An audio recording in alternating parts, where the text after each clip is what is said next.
to find out all about a company I bet you didn't know about. My guest is Nicole Russo, CEO of Microboard Processing. You'll describe what that's all about. Thank you for coming on. You designed the Pentagon's electronic security system. Now, when somebody told me that, I thought, wait, it's been designed in Connecticut, in Seymour? So how does that happen? Sure. So it's great to be here. Thank you for the opportunity. So Microboard Processing, also known as MPI, has been here in Connecticut for 35 years. Your dad started it? My dad started it in 1983. My siblings and I are the fortunate owners at this stage, and we're hoping to pass that on to our generations to come. But we basically build the most complex products in the world for the military, defense, aerospace, medical, telecommunication customers. And really where that started was the founding of the company with, we only want to build the most complex products in the world. We want to do it with the best employees, we want to do it with the best equipment, and we want to do that also by giving back to those less fortunate in the world. So when we started with that premise, naturally what we looked for was the most complex products in the world, and the Pentagon, the backbone of the communication system for the Pentagon that runs the most critical missile and military defense protocols and communications, we build right here in Seymour. So this is top secret. So nothing we're building is quite top secret because it leaves our facility and actually has additional integration done to it at the end customer. So we're doing all the hardcore electronics, and then it's getting additional programming and build up and cabling done at another location. Your dad's background, how did he start this company? How did this come to be? Yeah, interesting. Good question. We love to keep on our shelves in our office some Teddy Ruxpin bears, and that's actually how we started the company in 1983. He was a consultant for Silicon Valley and the California West Coast, Atari, Coleco. He was helping them through their growth, helping with Teddy Ruxpin and the talking bear. And at that time, they hit some issues of which we started repairing the bears here in Stratford, Connecticut. And before you knew it, we were stitching and repairing electronics on bears, and we started buying and doing some additional services for them. We got into phones, building and repairing phones, and we just kept advancing. And under his premise that he always wanted the business to be ahead in its technological capabilities. We always wanted to be able to offer our customers more than what they even knew they needed in their product and their capabilities at that time. How do you do that? How do you look in the future? So really it's the culture of our company. One, the employees we hire. They are eager, they want to know what's coming as far as technology, and they embrace the change. So they embrace that we want to build not only the Pentagon system today, we want to build the one that's coming in 10 years. In order to do that, what is the most advanced equipment available in the market? What's the most advanced software? We may not need it today. We know, though, to stay in business and be competitive, we're going to need it in a couple of years. We'll bring it in early, and we'll do that. Sometimes we'll do it as a beta site, actually at no charge to ourselves. The equipment suppliers will partner with us. We'll test their equipment in our facility, we'll run it for certain products, and then eventually, if it meets our criteria, we'll purchase it. All right, let's show a picture of where this is in Seymour, your actual building. So here it is. This is where you're located, and another photo shows kind of what's going on inside of it. All right, lots of machines. To me, I wouldn't know where to start with this. What is your background? You're CEO of this company. Are you an engineer? No. What is your background? So interesting enough, I grew up in the business. We had to work lots of long hours and lots of summers as a teenager and through my early college years. But we had a family rule that we were not allowed to move into a management position without higher education and working someplace else for anywhere from 5 to 7 years. So I actually was a VP of Finance at GE Capital for a number of years, working with financially distressed credits across the country. And that gave me a tremendous foundation to come in to know how to run a business and what not to do. You must have loved math. It was, you know, it's funny because math was not one of my strongest, but really? I love it now. Yeah, so I am not an engineer, but I like process. So when you're manufacturing, it's really all about process and how are you taking steps out, making it more lean, making it more competitive, but having the highest quality in every step. So a lot of automation, a lot of robotics with quality built in at various times to ensure that the product coming out is 100% compliant. How many workers do you have at this point since 1983? So we have about 120 right over here in Seymour, Connecticut. And they range in what kind of positions? Anything from general assemblers to engineers, industrial engineers, mechanical, electrical engineers, purchasing, supplier management for our outside suppliers. We have program managers, we have documentation engineers, accounting.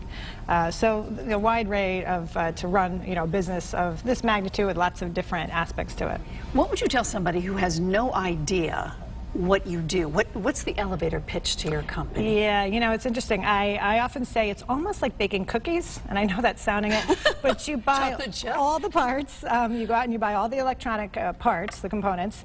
You take a raw printed circuit board. You simply put some solder paste on it. You have very high-end machines putting precision components down, smaller than the grain of sand. And then you're putting them through an oven. And we run different types of ovens for heating. Depending on the technology, we might run a convection oven or a vapor phase oven, which is a very specialized technology out of Germany. And those components are now soldered to that board, and it's electrically functional. From there, there's various steps that have to happen to continue to build it, which are very complex as far as additional parts that have to be put on, wash cycles, testing. We do a lot of custom testing. So it's a fairly complex, but if you break it down into its individual parts and you understand what each machine and what each model point is doing, it's fairly rudimentary, and you just have to keep the quality at a very high caliber. Your dad was out in Silicon Valley. Is he from Connecticut? How did the company get based So here? he actually grew up in Michigan, but his family moved here to Connecticut when he was in high school. He actually never finished college. Went to Michigan State for 2 years, ended up running service centers for Philips and Norelco. Got a really young start when he was in his early 20s. Talk about a jack of all trades. And he has the very, very entrepreneur and intuitive mind to just see a situation and understand and how to go after it. So it makes sense to him. The art of the deal, the art of we're here but we want to go here, it's very intuitive for him. Are you like him? I am in some ways. I in some ways can be a little bit more structured. Maybe I can be too structured, where he's very entrepreneur. So together, we're an amazing team because I have an idea that I want the organization to flow and work in a very structured environment as we grow, and he has a bit of that entrepreneur side. And when you put it together, it's really neat, because we're flying, we're moving fast. What's it like to be a female CEO? Are the cards stacked against you or not? I've never felt, even when I was at GE, and primarily GE Capital, primarily dominant male finance and distressed debt segment, I've never felt as a woman any kind of that I wasn't measuring up, that I didn't have the same talent, and I don't know if that's a mindset thing, the way I was raised. I've also never felt it in this industry. I feel, when I walk in, I'm representing one of the best contract manufacturers in the country. And I know that when I walk in, because I know how good my people are, and I know how good our equipment is. So I feel very confident. I'm not an engineer, so there's some questions I know I can't answer, and that's okay. I'll come back and get back to those. Exactly. Do you have a lot of competition in this field in America? We do. Yeah, there are thousands of contract manufacturers. In fact, Foxconn, who's the largest in the world, just is opening in the Midwest. They're coming back to build autonomous cars and different things here. They're a very large-scale contract manufacturer. Our niche is going to be more customers that don't have that volume to go offshore, or they can't go offshore because they have a proprietary military program that we're not allowed to build in Mexico or China. So you're in medical, aerospace, telecommunications, and industrial sectors. That's really broad. It is. What do you do with medical? Medical, we build about 1,200 defibrillators a month. Actually for a local customer here, right in Guilford, named DefibTech, a very nice long-term customer of ours. We helped them bring that product to fruition about 20 years ago. So we build the entire unit for them, and those are shipped out throughout the world as well that they're doing on behalf of their customers. And we're building all the batteries for those, and we're also building trainers. So if you go on the Port Jefferson ferry right now, you'll see a defibrillator on there, and we've built that. That's one of our defibrillators. You must be very proud. So it's pretty neat to see them. Saving lives, right? really neat to see the lives being saved. We get quite a bit of press, sports, injuries and different things that have happened where people have been resuscitated. And the same, we've built over 80,000 roadside bomb jammers. So when our troops right after 9/11 were in Afghanistan and Iraq, and they were being unfortunately taken out by these roadside bombs from the enemy, our country has very sophisticated technology to jam that technology. We're one of the chosen sites in the country to build those. What are you doing with aerospace? We're mostly doing radar communications, man overboard systems. So these are going to fly on a helicopter or an aircraft, detecting different things in the ocean. We're building a system for the Navy that can detect a submarine periscope coming up, an enemy submarine periscope. So no direct flight controls, but things that are doing more communication and radar type. Are there other areas that you want to get involved in that you're not in? Or, I mean, you're all over the place already. Yeah. Where else do you have to go? Well, I think for us, we'd love to have another medical customer. That would be, we have a couple in-house, but, augmenting our medical. A place that we won't go, I'll answer it a little differently, is automotive. And that's just because it's an industry that's extremely intense as to how your lines are structured. Our shop is very versatile. One of the things that we do that our customers really want is very quick turn. Mm-hmm. They'll drop an order in, it came quickly from the government, and they want it very quickly.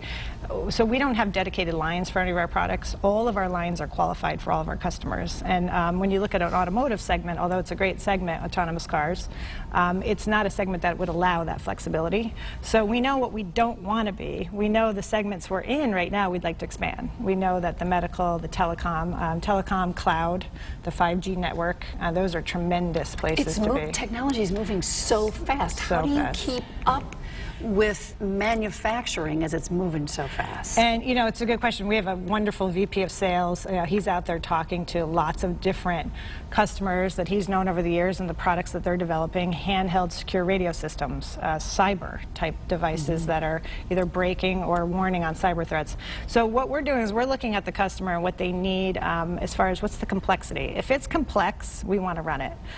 If it's a commodity type product, it's not for our shop. So we're very picky. We're also very picky about the credit of the customer. We want to make sure that we can have a sustainable relationship. We have about 15 customers. I know that doesn't sound like many, but most of them have been with us for 20 years. We've helped them grow their platforms. So they're adding new products, gas handheld industrial devices. If you have a gas leak at your house and the gas company was to come out and odor sniff for that, we build all those products. That's a company we've helped grow with for about the last 20 years as they've introduced new products. It sounds to me like you like problems and you like to solve them.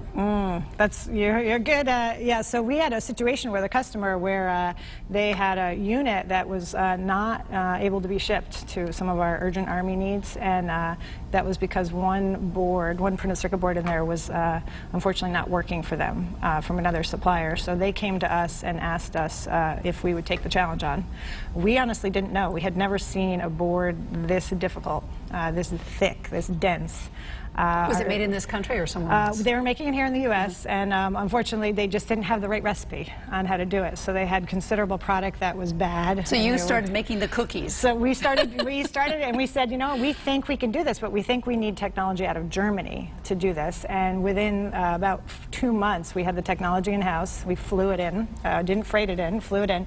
Got those boards up and running, and they were delivering to their customer within about a 4-month period that they were 2 years late for. So that challenge, that's exactly what we're geared towards. And our customers are seeking us for that type of work. Will you stay in Seymour forever? Do you need a bigger building? Do you need more manufacturing? Where are you taking this company? Yeah, so it's a good question. I love Connecticut. I love the demographic here. I love the mind share here. I think the people here are brilliant. Our employees obviously make our business. The machines can't run by themselves. So we are looking at expanding. We don't see the need to have a second site that the customers are asking for outside of the state. The state's also been very helpful for us. The state has many programs available, grants that you can file for training, Small Business Express loans. I spent a lot of time going out and finding these programs and seeing if they were the right fit for us. And the state's been very supportive on these things. So we've enjoyed the relationship with the state. We're not looking right now to expand outside of the state. We have significant capacity right now, so we don't see a need to add another building. If anything, we would add maybe a bigger second shift and a third shift to handle it. With the complexity of the product we build, it's not easily scalable across multiple facilities because you might lose control of that recipe. It can be done, but it's more difficult. Well, it has to be all about quality control, too. It does. For it to work. When you were a little kid, did you know that you were going to be a CEO of a company?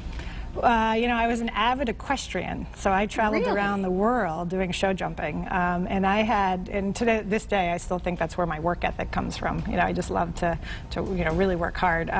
So I always had a real drive in me, never ever giving up. Up the earliest in the morning, up the latest at night, and so I knew I was going to do something, but never that I would take over this business. I love the people side of it. I love the challenge of how do I get my team to perform. And every day is different. Our business is every day when you come in, you've got something new on your plate. We're not making the same widget every day. So every day is a new challenge, which you have to love. You have to love that. Are you looking to hire people on a constant basis? We are. What do you need? Engineers. So we have about 6 positions open right now. Mechanical engineer, industrial engineer, some software engineers, also general assemblers. It is very difficult to find the employees in Connecticut right now. The schools are doing a better job, I think, of training some of these people coming out of UConn and such. They are, yeah. Housatonic Community College, yes. We've partnered with them a little bit. I've really pushed hard to partner with some of the tech schools on internships.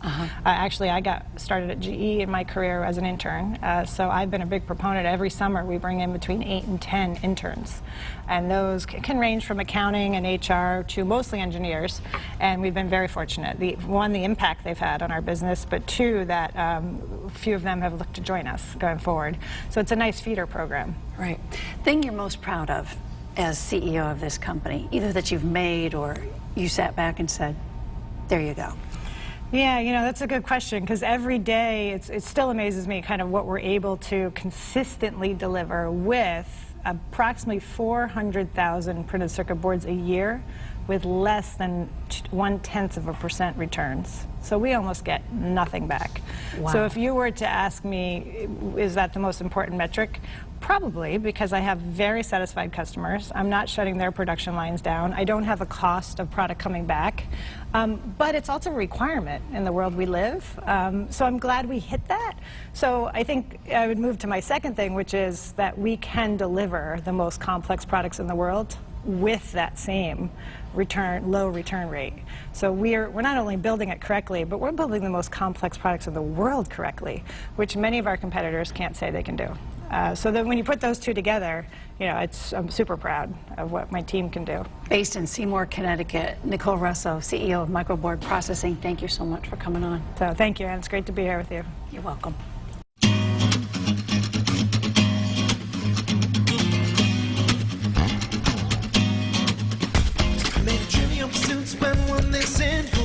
Spend all night kissing and the bump is right here, then who else is missing? Got a little sidetracked if I'm not so wishing. Found the keys to the door, but it's also a metaphor. Need to keep locked in the grocery store, but mine just the same time. Skip right ahead to the last ride.